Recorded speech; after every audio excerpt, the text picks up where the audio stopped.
Regret doesn't hit an avoidant on your timeline, and I know how unfair that feels, because right now your whole body is screaming for balance. You're hurting today, so you want them to hurt today. You're lying awake at 3 a.m., replaying every conversation, so you want them lying awake at 3 a.m. 2. You see a memory pop up on your phone, and your chest tightens, and you wonder if they're getting the same punch in the gut at the same time. And when you don't see any sign of it, when they look calm, composed, even relieved, your mind tells you the cruelest lie, that they will never regret losing you.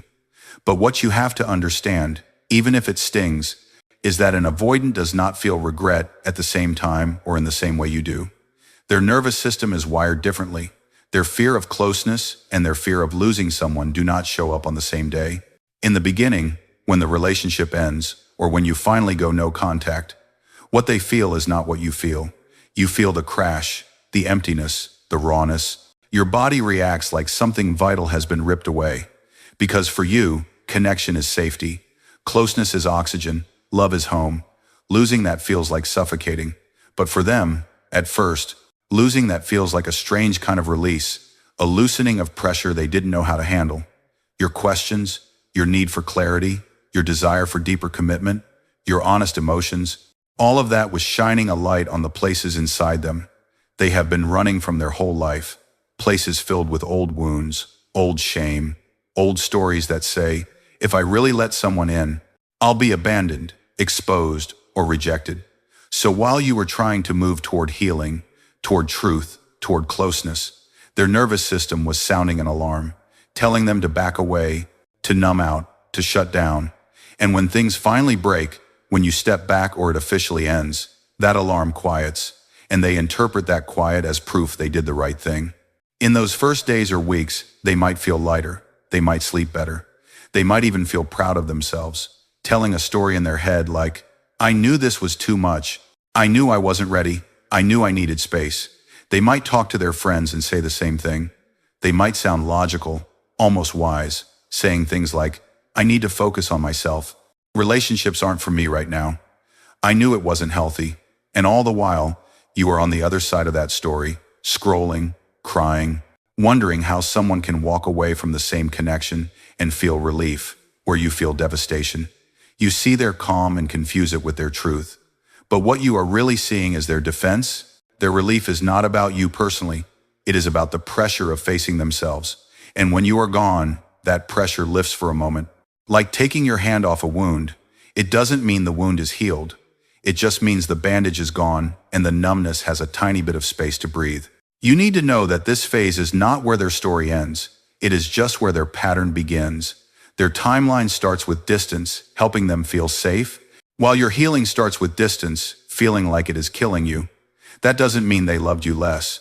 It means they are more practiced at avoiding the weight of love for as long as they can. So in the beginning, they lean into habits. They distract themselves with work, with scrolling, with people, with anything that keeps them from sitting still long enough to feel the ache beneath that temporary ease. They might tell themselves, see, I can still function. See, my life didn't end. See, I made the right choice. And you, watching from afar or from silence, interpret every post, every story, every shrug as proof that you didn't matter. But what you're actually witnessing is a nervous system buying time, pushing regret as far down the road as possible. Because regret, for an avoidant, is not just a simple, I miss you. It is a doorway into everything they have been avoiding since long before you arrived. To regret losing you means they would have to admit, I had something good and I pushed it away. They would have to admit, my choices hurt someone who loved me. They would have to admit, I am not just the victim of other people's demands. I am also the one who runs. That level of responsibility, that level of emotional honesty, is terrifying to someone who built their identity on the idea that they don't need anyone, that they are safer alone, that people always ask for too much. So their system delays it, stretches it, hides it. It lets them feel little flashes of missing you, then shuts them down, giving them just enough relief to keep going while you are going through your feelings all at once, like a storm ripping through your body. They are experiencing theirs like slow, unpredictable weather, a cloud here, a chill there, sunshine the next day, then a sudden downpour at 2 a.m. When a memory hits, This is why it feels so unfair. You are sitting in the rubble on day 3, day 10, day 30, and they look like they've moved into a brand new city in their mind. But their regret clock hasn't even started ticking yet. It doesn't start when you want it to. It starts when the quiet stretches long enough that their distractions stop working as well. When they realize the anxiety they thought leaving you would fix is still in their chest. When they catch themselves comparing new people to the way you made them feel. When they reach for their phone out of habit and remember there is no message from you waiting. That is when the timeline for regret really begins. You may never see that shift from the outside. You may never get the apology, the long confession, the late night calls spilling with finally, I get it. But that does not mean the process isn't happening. It just means their way of feeling it does not match your need to witness it. Their regret, when it does arrive, is late, messy, quiet, and often private. It comes in waves long after your heart has already done the loudest part of its breaking. Their timeline will rarely match your pain. And that is why you cannot sit in your own life, pausing your healing, waiting for some imaginary moment when their regret will finally validate what you already know deep down, that you were real, that your love was real, that losing you was not small, and that the way they feel, whenever they feel it, is not the measure of your worth. It is just the proof of how long they can run from themselves before their own heart starts to catch up. Their real regret begins when the distractions stop working. And I know from where you are sitting, it looks like the opposite. Because right now, all you can see is them slipping back into life as if nothing broke. You see them posting, laughing with friends, showing up to work, maybe even talking to someone new. And every image, every tiny piece of proof that they are okay, stabs you with the same thought. They moved on, they don't care, they'll never regret losing me. But what you are not seeing is the second storyline, the one that doesn't show up on a screen, the one that takes time, the one that only starts when the high of distraction fades and they are left alone with themselves. That is the moment the first real seed of regret is planted.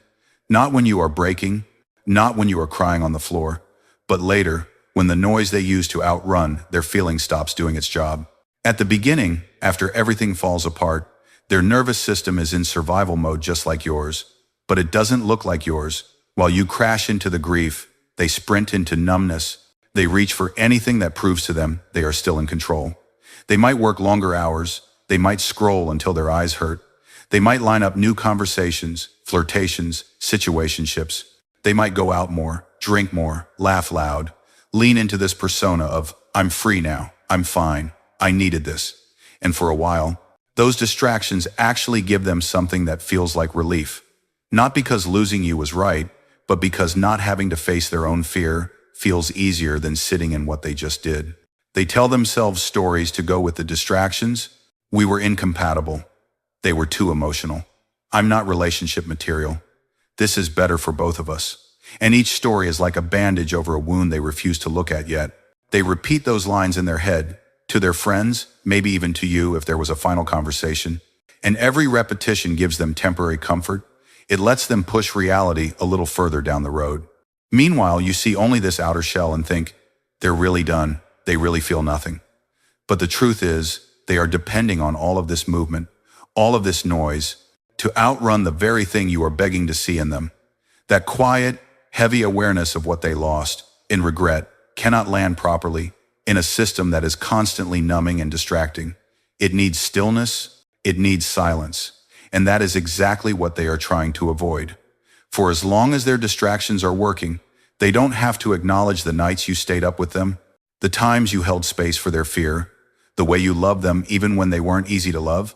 They don't have to watch the mental replay of the last argument, where your eyes were full of tears and they chose to shut down instead of lean in.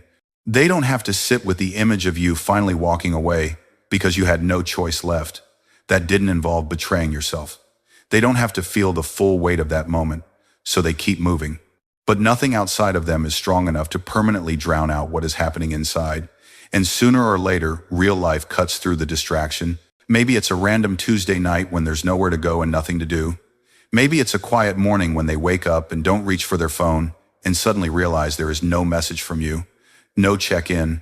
No, good morning, how are you? Maybe it's a song that comes on in a cafe, one that you used to send them or dance to together. Maybe it's a joke in a group that reminds them of something only you would laugh at. These little moments don't look big from the outside, but inside they hit. A small pinch in the chest, a flicker of unease, a feeling of something is off, that they can't quite shake as easily as before. They might brush it off, open another app, text someone, call a friend, but the crack has started. Over time, those cracks appear more often. Tiny memories pushing their way through the walls they've built, the way you used to say their name, the way you looked at them when they were talking about their past, the way you noticed when they were quieter than usual, the way your energy changed when you were tired of trying but still hoping. At first, these memories come like flashes that they push away, but the distractions that used to work so well start to feel thinner, less satisfying. The conversations with new people feel flat, the laughs feel shallow.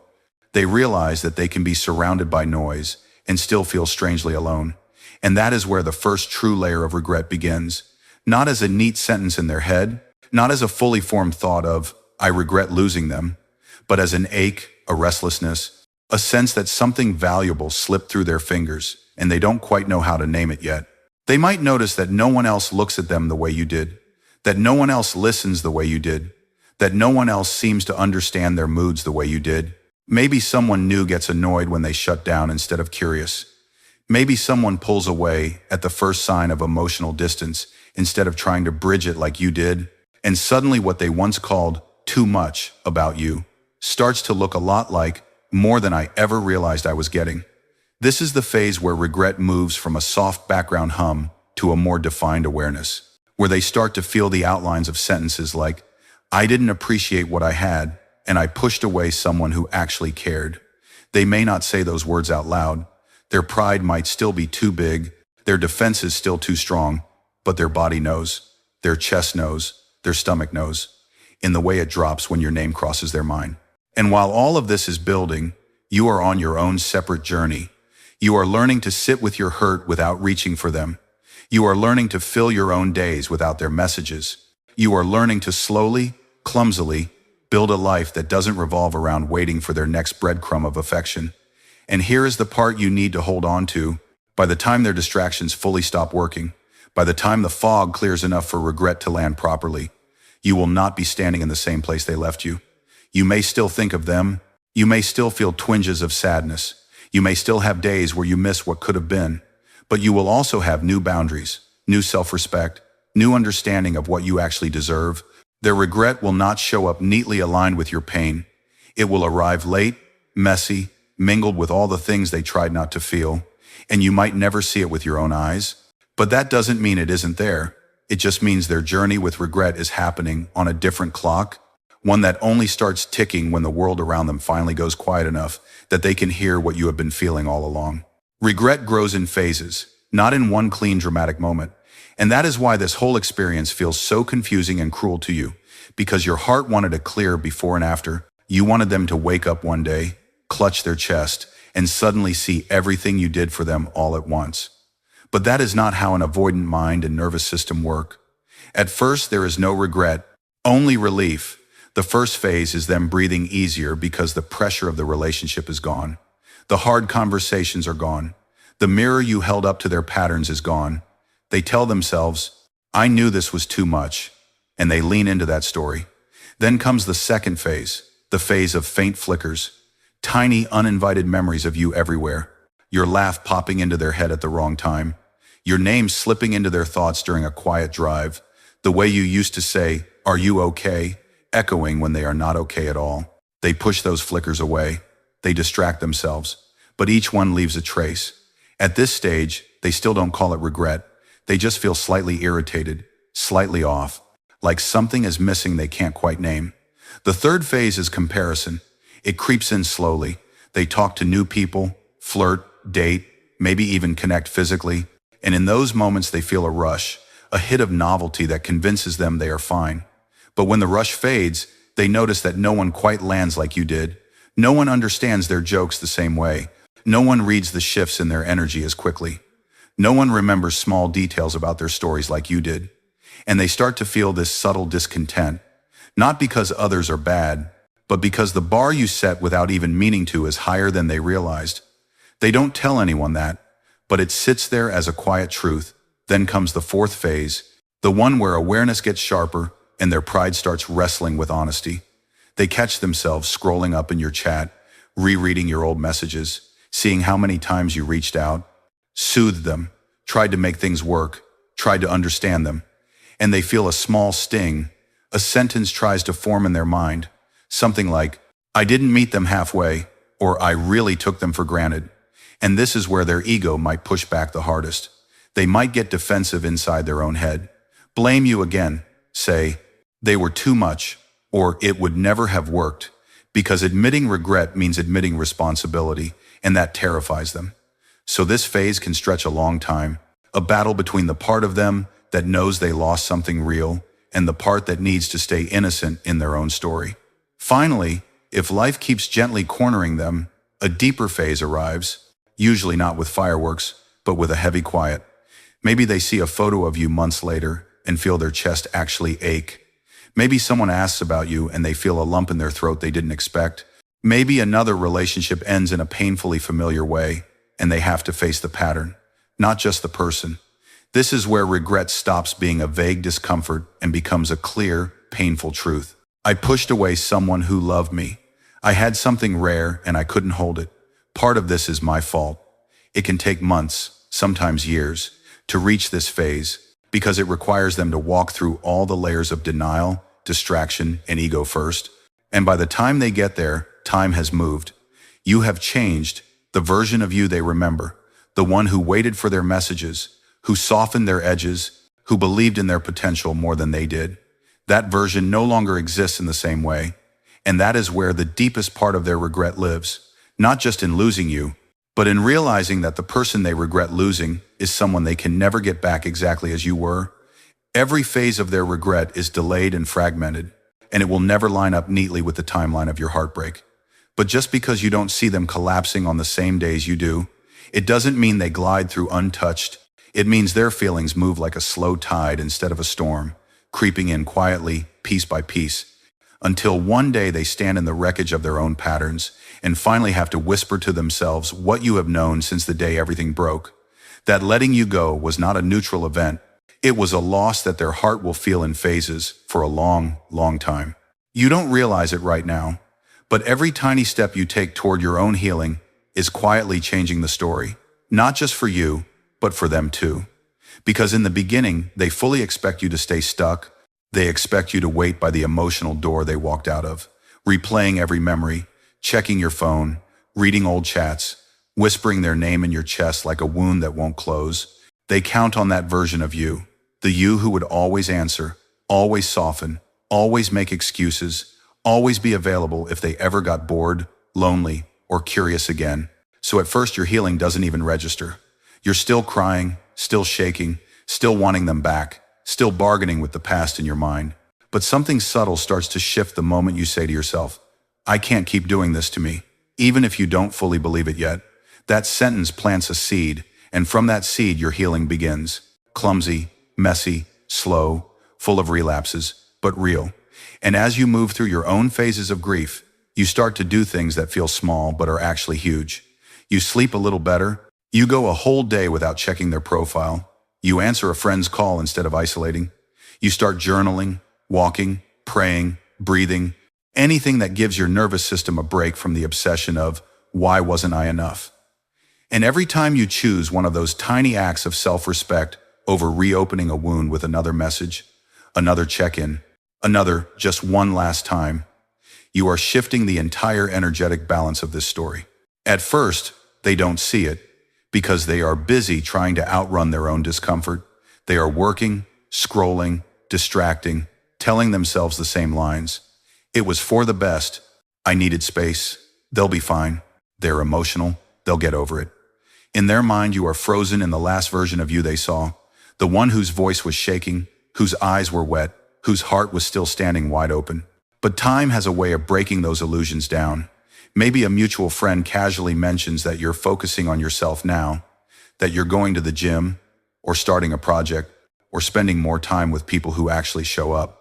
Maybe they see a photo of you months later, and there is something different in your face, a softness that isn't begging anymore, a light in your eyes that doesn't look like it's waiting for their attention to be turned back on.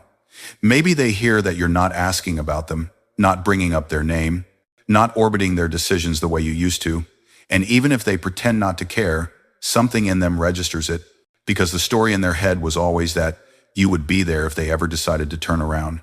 And now, for the first time, they are faced with the possibility that by the time they look back, you might not be standing where they left you. Your healing changes the shape of their eventual regret, because regret is not just about losing a person, it's about losing a version of that person that will never exist in the same way again. When you were with them, you were in a specific season of your life. You loved them in a certain way, with a certain innocence, a certain willingness to bend, to wait, to fight for the connection even when you were exhausted. And they got used to that. They took it as a given. So if regret had arrived for them in the first week, they could have come back to the same you, the you who would have taken them back immediately, the you who would have swallowed all your hurt just to feel them near again. But because their regret is delayed, because they fight it, deny it, numb it for as long as they can, the you they eventually regret losing is not the same you who once would have taken anything they were willing to give. While they are busy convincing themselves that they don't miss you, you are learning to miss yourself, the parts of you that disappeared while you were busy holding both sides of the relationship. You start to remember the dreams you put on hold, the friendships you neglected, the hobbies you abandoned because you were too emotionally drained to enjoy anything. You slowly begin pouring back into those places. And with each day that you choose yourself, your standards rise, your boundaries strengthen, your tolerance for half-love shrinks. By the time their distractions begin to fail, by the time the comparisons with new people feel flat, by the time the memories of you stop being just flickers and start becoming full scenes that play in their mind, you are standing in a very different place inside yourself. You might still feel a tug in your chest when you think of them. You might still have moments where the old version of you wants to run back, but now there is another voice, louder, stronger, saying, I remember how much this cost me. I remember the nights I cried. I remember begging for bare minimum. I remember losing myself, and that voice won't let you go back the same way. Their regret begins to cut deeper, precisely because the door they always assumed would be open is no longer wide. It might be cracked, it might be locked, it might be gone, and that is when the weight of their choices truly lands. Not when they see you broken, but when they see you rebuilt. The more grounded you are in your healing, the more contrast there is between who you used to be around them and who you have become without them. They are forced to reckon with the fact that they didn't just lose a person, they lost the chance to grow alongside you, to be the one standing next to the version of you that is now blooming in ways they never bothered to believe you would. They may try to circle back, even if just in their mind, imagining what it would be like to reach out, to test the waters, to see if that familiar softness is still there waiting. But your healing means that softness now comes with edges, with limits, with clarity. The old dynamic where they could hide behind their fear while you did the emotional heavy lifting no longer exists. And if they want any place in your life, they would have to show up differently, take responsibility, speak honestly, sit in discomfort, all the things they spent so long avoiding. And for many of them, that is the sharpest edge of regret, realizing too late that the window where your heart was willing to carry most of the weight has closed, that the person they once counted on to always be there has learned how to be there for themselves first. Your healing does not just protect you, it exposes them to a truth they can't outrun anymore. That time did not freeze the day they lost you. It moved you forward. And the further you walk into your own wholeness, the further they have to reach in their own soul if they ever want to meet you again. And that distance between who you were and who you are becoming is exactly where their regret, slow, late, and quiet as it may be, finally begins to hurt. Their regret timeline doesn't matter as much as what you do with yours, and I know that part of you resists that, because right now it feels like everything would hurt a little less if you just had proof that they were suffering too. You imagine that if you knew the exact day their chest would tighten, the exact night they'd finally cry, the exact moment they'd whisper your name and feel that sharp sting of loss, then somehow your own pain would feel more justified, more balanced, more bearable. But the truth is, tying your healing to their regret is like chaining yourself to a moving train you don't control. Every time you wake up and think, have they realized it yet? Are they sorry yet? Do they miss me now? You hand your power back to the very person who couldn't hold it when they had it. Your life becomes a waiting room, and every day that passes without a sign from them becomes another verdict against your worth.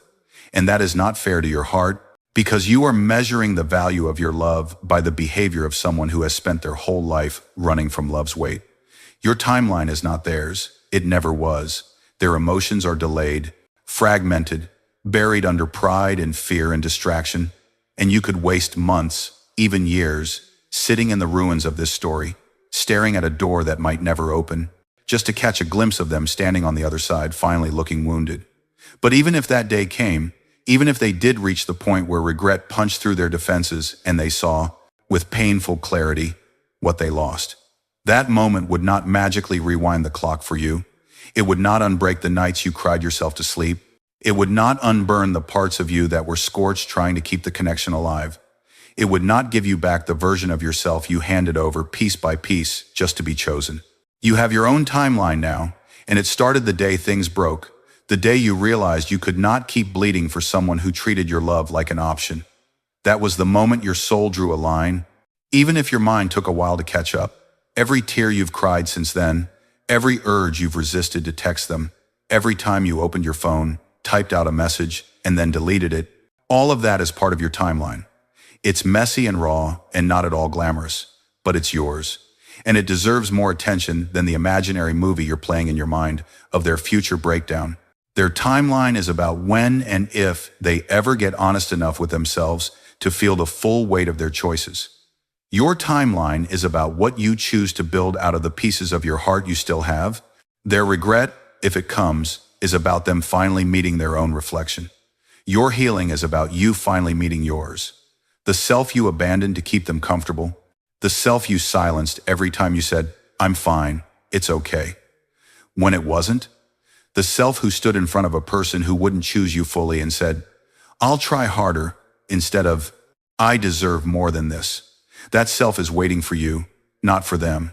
And every moment you spend obsessing over whether they feel sorry yet is a moment you delay meeting her. Think about this honestly. What would change today if they suddenly texted you and said, "I regret losing you. I realize what I did. I'm so sorry." Your heart would lurch, your hands would shake, your eyes would fill. And for a little while, it would feel like oxygen, like validation, like finally the universe is saying you weren't crazy. But then what? Would it heal the attachment wounds this connection ripped open? Would it suddenly make them consistent, emotionally available, secure? Would it guarantee they are ready to love in the way you have been begging for? Or would it simply soothe the sting of rejection while pulling you back into the same old dance? Your brain knows the answer, even if your heart doesn't want to admit it. An apology can be beautiful, regret can be real, but neither of those things automatically equals change, and you have already sacrificed so much at the altar of their potential, their one day, their "I might be ready later." Your timeline has to be about more than waiting for their later. It has to be about choosing your now. Right now, you have choices they don't have. They are still bound to the same patterns that pushed you away, unless they decide to do the difficult work of healing. And even then, that is a journey they have to take alone. You, on the other hand, have been cracked open. You can either use that crack to leak out your life staring backwards, or you can let light in through it, and I'm not going to pretend that's easy. Healing means admitting that some of your pain is not just about them, it's about what being with them woke up in you. The old fears of not being enough, the old beliefs that you have to earn love by overgiving, the old habits of chasing people who can't stay. Your timeline is about sitting with those stories and gently, bravely rewriting them. It's about learning to speak to yourself with the tenderness you gave them. I know you're hurting. I know you miss them. I know you wanted this to be the one, but I'm not going to abandon you just because they did. It's about building small, solid things in your own life that have nothing to do with whether their regret has kicked in yet. Routines that ground you, friendships that nourish you, passions that remind you who you were before your world shrank around this one person. And here's something quietly powerful. The more you pour into your own timeline, the smaller theirs becomes in the story of your life. Not because they stop mattering as a chapter, but because they stop being the whole book. When you focus on their regret, you keep them on a pedestal, even if it's a pedestal of anger and longing. When you focus on your healing, you start to see them as human, flawed, wounded, capable of love, but also capable of hurting you, and equally capable of missing their chance. You don't have to hate them to move on.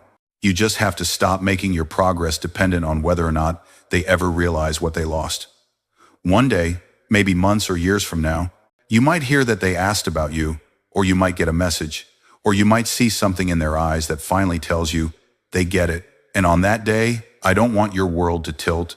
I want you to feel a strange, steady calm, a quiet knowing that says, I don't need this to know that I was real. I don't need this to know that I was worthy. I don't need this to know that letting go was part of saving myself. Their regret will come on its own, strange, crooked schedule, if it comes at all. But your healing, your growth, your new standards, your reclaimed joy, those are on times, your time's time, and that is the only clock that deserves your full attention now.